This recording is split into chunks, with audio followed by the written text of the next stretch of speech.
आज हम लोग देखेंगे कि इस गिरते हुए मार्केट में अगर आप इन्वेस्ट करना चाहते हैं तो आपके इन्वेस्टमेंट पर, क्योंकि मार्केट गिर रहा है तो आगे आने वाले समय में आपके इन्वेस्टमेंट पर अच्छा रिटर्न मिलना चाहिए। इसको ध्यान में रखते हुए आज का वीडियो बनाया गया है, जिसमें कि ऐसे 5 बेहतरीन म्यूचुअल फंड के बारे में डिस्कस किया जाएगा जो कि आगे चल करके अगर आप आज के रेट में इसमें SIP और लमसम के जरिए अगर इन्वेस्ट करते हैं तो आने वाले समय में आपको अच्छा रिटर्न देखने को मिल सकता है। शर्त यह है, लंबे समय के लिए आप इन्वेस्ट कीजिए। मार्केट गिर रहा है, हो सकता है यहाँ से अगर आप इन्वेस्ट करें आज के डेट में 5-10% और गिर भी जाए, इसलिए घबराइएगा नहीं। अगर एक बार अगर मन में ठान लिया, गोल बेस्ड अगर आपका इन्वेस्टिंग है कि आज से बाद हमको गोल 5 साल 10 साल के बाद है, अगर उस तरीके से इन्वेस्ट करते हैं ना तो आपको म्यूचुअल फंड में कभी भी लॉस नहीं होगा। कितने लोग हैं कि इन्वेस्ट कर देते हैं, ठीक है चलो देखा जाएगा, किस लिए इन्वेस्ट कर रहे हैं आप, उसका कोई तुक नहीं है। वैसे ही होता है कि जैसे गोल अगर आपके पास निर्धारित नहीं है तो होता क्या है ना कि जैसे थोड़ा बहुत अगर आपको पैसे की ज़रूरत है तो कहीं से अगर पैसा निकालना रहा तो सीधा क्या करते हैं, म्यूचुअल फंड में रिडम्पशन डाल देते हैं और वहाँ से तुरंत ही पैसा आपके अकाउंट में आ जाता है। तो वैसा नहीं करना है, उस तरह का इन्वेस्टिंग आपको नहीं करना। तो आज के जो है 5 जो म्यूचुअल फंड लिए गए हैं उसका सिलेक्शन क्राइटेरिया क्या है। तो सबसे पहला है कि अगर आप का टाइम हॉरिजन 5 से 10 साल के अधिक है तभी आप इस तरह के म्यूचुअल फंड में इन्वेस्ट कीजिए। कम से कम 5-7 साल तो आप जरूर दीजिए, अन्यथा स्मॉल कैप मिड कैप में इन्वेस्ट करना सही नहीं रहेगा। आपके लिए लार्ज कैप सही है, फ्लैक्सी कैप सही रहेगा। लो एक्सपेंस रेशियो, इस तरह का म्यूचुअल फंड जो डिस्कस किया जाएगा उसमें एक्सपेंस रेशियो बहुत ही कम रहेगा, 1% से कम रहेगा। हाई ग्रोथ, इसमें अगर आप लंबे समय में आप अगर इन्वेस्ट करके छोड़ते हैं तो फिर इसका जो ग्रोथ चांस है बहुत तेज़ी से बढ़ेगा। ऐसा इन फ्यूचर देखा गया, पहले देखा गया, पास्ट में देखा गया, इन फ्यूचर ऐसा है कि इनके फंड मैनेजर में एक कैपेबिलिटी है कि इस तरह का ग्रोथ आपको निकाल करके आने वाले समय में भी देंगे। हाई अल्फ़ा, जो कि रिटर्न बनता है यहीं से बनता है। अगर अल्फ़ा जिसका ज़्यादा होगा वहाँ पर रिटर्न भी आपको ज़्यादा मिलने की उम्मीद रहती है। बेटर रिटर्न, साल दर साल आपको बेहतर परफॉर्मेंस आपको देखने को मिलेगा इस तरह के म्यूचुअल फंड में।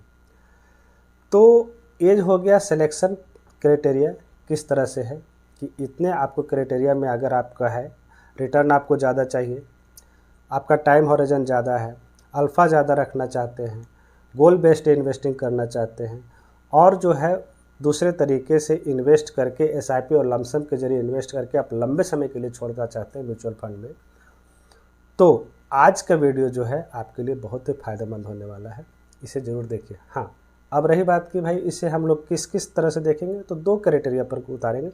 एक फंडामेंटल पैरामीटर्स देखेंगे और दूसरा उसके बाद रिटर्न देखेंगे कि रिटर्न इस तरह के म्यूचुअल फंड में किस तरह से बन करके आ रहा है। अब रही बात म्यूचुअल फंड की बात, तो 5 म्यूचुअल फंड जो लिया गया है, पहला Nippon India small cap fund, Tata small cap fund, Canara Robeco small cap fund, बंधन का स्मॉल कैप और क्वांट का स्मॉल कैप फंड। नया इसमें से देखा जाए तो चौथा नंबर का बंधन का स्मॉल कैप फंड जो कि नया लिया गया है। हालांकि इसका भी लगभग 3 से 4 साल हो चुके हैं, 4 साल के लगभग हो गए हैं। बहुत ही बेहतरीन प्रदर्शन कर रहा है, आने वाले समय में भी अच्छा प्रदर्शन करने की उम्मीद है इसमें। बाकी सब पुराने फंड हैं जिसमें कि लगातार निप्पॉन इंडिया लगातार बहुत ही अच्छा प्रदर्शन कर रहा है, टाटा कैनरा अच्छा प्रदर्शन कर रहा है। हालांकि कैनरा का थोड़ा बहुत डगमगाया है लेकिन समय के साथ ये भी सुधर जाएगा, अभी थोड़ा बहुत इसका प्रदर्शन थोड़ा ख़राब है। क्वांट, इसमें भी लार्ज कैप थोड़ा ज़्यादा इशू आने के कारण लार्ज कैप इसमें ज़्यादा लिया गया है, इसका भी प्रदर्शन थोड़ा मिड एवरेज हो गया है।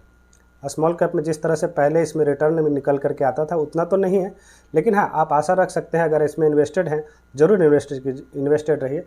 फ्रेश इन्वेस्टेड अगर इसमें नहीं कर सकते हैं तो दूसरा इन चारों में से आप ले सकते हैं। तो आइए इनको बारी बारी से हम लोग देखेंगे फंडामेंटल पैरामीटर कैसा है, रिटर्न इसमें कैसा बन रहा है। तो सबसे पहले हम लोग देखेंगे एसेट, नेट एसेट कितना है, कितना फंड मैनेज कर रहा है।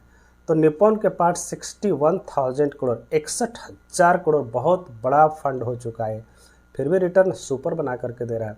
तो बहुत लोगों का यह क्वेश्चन रहता था, बहुत लोग पूछते थे कि भाई जिसका एसेट अंडर मैनेजमेंट बहुत ज़्यादा हो जाता है, AUM बहुत ज़्यादा हो जाता है, जैसे इसका 61,000 करोड़ है, क्या उसमें रिटर्न कम निकल करके आता है? आप देखिए निप्पॉन के केस में यह पूरी तरह से झुठला दिया है। फंड का साइज लगातार बढ़ते जा रहा है और रिटर्न बहुत ही ज़बरदस्त साल दर साल निकाल करके दे रहा है। बूढ़ा घोड़ा है लेकिन चल बहुत अच्छा रहा, आप ज़रूर इसको पकड़े रहिए। क्वांट, हालांकि इसका भी है लगभग 14 साल हो चुका है, लेकिन इसका एसेट अंडर मैनेजमेंट देखेंगे AUM 26,000 करोड़ के आसपास है। टाटा लगभग 5 साल हो गया है, 9,400 करोड़। केनरा 12,000 करोड़ और वही बंधन छोटा है 8,716 करोड़ के आसपास है। एग्जिट लोड की बात की जाए तो एग्जिट लोड सभी में 1% है, अगर आप 1 साल के अंदर निकलते हैं तब। यह जो है 1 साल किस तरह से लिया गया है मैं आपको समझाता हूँ। अगर आपने आज के डेट में लमसम किया 1,000 रुपया, अगर लमसम किया है उसको अगर 1 साल के बाद निकालते हैं तो 1% का चार्ज आपको नहीं, यानी किसी भी तरह का चार्ज आपको नहीं देना पड़ेगा। अगर उससे पहले निकलते हैं तो आपको 1% का चार्ज देना पड़ेगा। वही SIP अगर करते हैं तो हर एक SIP का लॉकिंग 1 साल का रहेगा। हर एक SIP अगर 1 साल का लॉक हो गया, वहाँ से आप एग्जिट करते हैं तो आपको किसी तरह का चार्ज नहीं देना पड़ेगा। अन्यथा 1 साल के बाद अगर पूरे फंड निकालते हैं, अगर 12 महीने आपके SIP चली है तो बाकी जो 11 महीने का जो है उसमें एग्जिट लोड आपका लग जाएगा। तो इस बात को ध्यान में रखें, एग्जिट लोड यहाँ पर 1% है सभी फंड में। एक्सपेंस रेशियो जो इम्पोर्टेंट पैरामीटर होता है फंड मैनेज करने के लिए, आप फंड मैनेजर को जितना पैसा देते हैं आपके जो है डिडक्ट करके ही रिटर्न दिखाया जाता है, इसलिए अलग से इसमें नहीं काटा जाता है। लेकिन एक्सपेंस रेशियो मैटर करता है। सबसे कम आज के डेट में एक्सपेंस रेशियो देखा जाए तो टाटा का है 0.29%, मात्र 0.29% दे करके आप इसमें इन्वेस्ट कीजिए, आपका फंड मैनेज किया जाएगा। बंधन का है 0.36%, उसके बाद आता है केनरा का 0.44%, उसके बाद क्वांट का 0.64 और लास्ट में निप्पॉन का 0.66% के आसपास फंड मैनेज करने के लिए मैनेजमेंट फ़ी आपसे चार्ज किया जाता है। इस बात को ध्यान में रखें, हालांकि ज़्यादा नहीं है, फंड का रिटर्न सभी में बहुत अच्छा बेहतरीन है। इसको आधार पर देखते हुए फंड का जो है वह एक्सपेंस रेशियो बहुत ही कम है, धीरे धीरे घटते बढ़ते रहता है। उसके बाद आता है टर्नओवर रेशियो, इस पैरामीटर को भी आप लोग ध्यान में रखिएगा। पोर्टफोलियो टर्नओवर कहने का मतलब यह है कि फंड मैनेजर जितने भी स्टॉक्स उस फंड में रखे हुए हैं साल भर में कितनी बार बदलते हैं। 100% है तो कहने का मतलब साल भर में पूरी तरह से फंड चेंज हो गया। 150% है तो मतलब साल भर में आपका फंड को 1.5 बार चेंज किया गया है। अगर 100 से कम है तो कम चेंज किया गया। यहाँ पर देखिए निप्पॉन के केस में मात्र 23%, मतलब जितना स्टॉक्स है 23% ही खरीद बिक्री के लिए उपलब्ध करवाया गया। क्वांट के केस में 1.5 गुना फंड को चेंज किया गया है साल भर के बाद में, 151% है। वहीं ये लिया जाए आपको टाटा का स्मॉल कैप में 14.87, बहुत ही कम। उसके बाद केनरा में 32, बंधन में 75।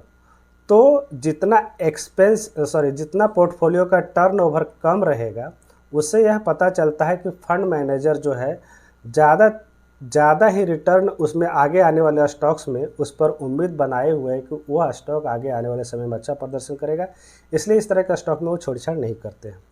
अब आइए आगे चलते हैं। उसके बाद आती है अल्फ़ा और बीटा की। यहाँ 2 ही पैरामीटर हम लोग देखेंगे। सब अल्फ़ा की बात किया जाए तो सबसे ज़्यादा अल्फ़ा 8.86 टाटा का निकल के आता है।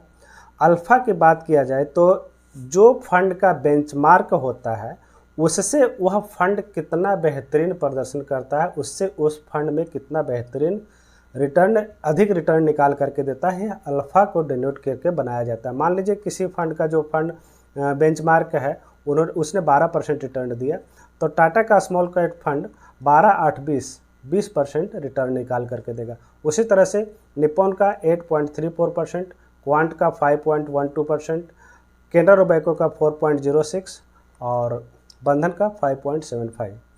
ये हो गया अल्फ़ा की बात। मतलब सभी में आप देखेंगे अपने बेंचमार्क को आसानी से बीट करके अधिक रिटर्न निकाल करके दे रहा है। लंबे समय में अगर बने रहेंगे ना, बहुत बेहतरीन रहेगा। पुराना फंड है, 11-12 साल हो चुके हैं, लेकिन फिर भी कितना अच्छा रिटर्न निकाल करके दे रहा है। बीटा 1 से जितना कम होगा वह बहुत बेहतरीन रहता है, क्योंकि वॉलेटिलिटी को दर्शाता है।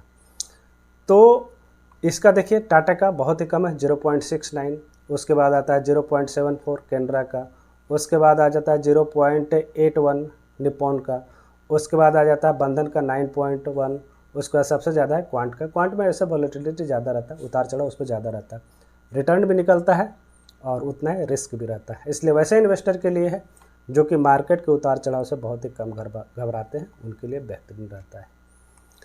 उसके बाद शार्प रेशियो स्टैंडर्ड डिविएशन ज़्यादा मायने नहीं रखता है। हालांकि स्टैंडर्ड डिविएशन अगर 15 से नीचे या 15 के आसपास है तो वो फंड बहुत ही अच्छा है। अभी आप देखेंगे लगभग सभी फंड में आप स्टैंडर्ड डिविएशन देखेंगे तो लगभग 15 के आसपास है। अर्थात इस तरह के फंड में आप इन्वेस्ट करना आज के रेट में बिल्कुल ही सही है, लेकिन कंडीशन वही है, लंबे समय के लिए इन्वेस्ट कीजिएगा। जितना लंबा इन्वेस्ट कीजिएगा आपको स्टैंडर्ड डिविएशन उतना ही बढ़ते हुए दिखेगा। अगर रिटर्न ज़्यादा बनता है तो घबराने का नहीं। अगर 15 के आसपास आपको जो भी म्यूचुअल फंड में रिटर्न दिखे, स्टैंडर्ड डिविएशन वहाँ पर दिखे, तो आप वहाँ कोशिश कीजिए 15 से जितना नीचे रहेगा, जितना नीचे मिलता है वह आपके लिए बहुत ही बेहतरीन मिलेगा। अब आगे बात करेंगे हम लोग इसके रिटर्न पर। रिटर्न किस तरह के बना करके अभी तक दिया है इस तरह के फंड में, तो रिटर्न की बात करेंगे। ट्रेलिंग रिटर्न की बात किया जाए तो यहाँ पर देखिए लंबे समय की बात करते हैं तो हम लोग मान के चलते हैं 5 साल से ज़्यादा। ईयर टिल डेट छोड़ दीजिए, उससे मतलब नहीं है। देखिए यहाँ पर 10 साल अभी तक ये फंड 2 फंड पूरा कर चुके हैं। एक हो गया आपका ये निप्पॉन, उसके बाद क्वांट। निप्पॉन का है 23.12, क्वांट का 21.37। 10 साल के रिटर्न की बात करें। 5 साल का रिटर्न देखेंगे तो निप्पॉन का है 36% के आसपास। वहीं पर क्वांट बेहतरीन प्रदर्शन किया, 46% रिटर्न निकाल करके दिया है। अब टाटा की बात किया जाए, केनरा की बात किया जाए तो 35, और टाटा की बात किया जाए तो 34%। उसके बाद अगर 1 ईयर्स के टाइम फ्रेम में देखेंगे, 1 ईयर के टाइम फ्रेम में देखेंगे तो बंधन का यहाँ पर सबसे बेहतरीन रिटर्न निकल कर आ रहा है, लगभग 64% के